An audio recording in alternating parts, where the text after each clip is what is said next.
సభకు నమస్కారం. ఆకాశంలో ఎగిరే గాలిపటం అందరికీ అందంగా కనిపిస్తుంది, కానీ అది అలా ఎగరడానికి ఆధారమైన దారం మాత్రం ఎవరికి కనిపించదు. ఈ రోజు ఇంతటి స్థాయికి ఎదిగిన అంజలి గురించి మీ అందరికీ తెలుసు, కానీ నేను ఈ స్థాయికి చేరుకోవడానికి కారణమైన వ్యక్తి ఎవరో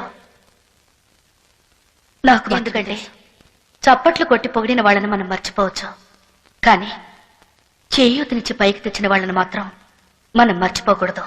అవునా? నేను పాడగలనా లేదా అని నా మీద నాకే నమ్మకం లేని రోజున నాలోని ప్రతిభను గుర్తించి నా కోసం రాత్రింపగళ్ళు కష్టపడి నన్నింత ఉన్నత స్థాయికి తీసుకొచ్చి తను మాత్రం ఎక్కడో జనంలో ఉండిపోయాడే, అతనెవరో మీకు తెలియాలి. మిస్టర్ రాజా కోసం మీరు కొట్టే చప్పట్లన్నీ ఆయనకే చెందాలి. నా మెళ్ళో వేసే ప్రతి దండ ఆయన పాదాల మీదకే చేరాలి. ఈ సన్మానం, ఈ సత్కారం ఇవన్నీ ఆయన నాకు పెట్టిన భిక్ష. మీరు నాకు ఇచ్చే అవార్డు ఆయన చేతుల మీదుగా అందుకోవడమే నేను ఆయనకిచ్చే గౌరవం.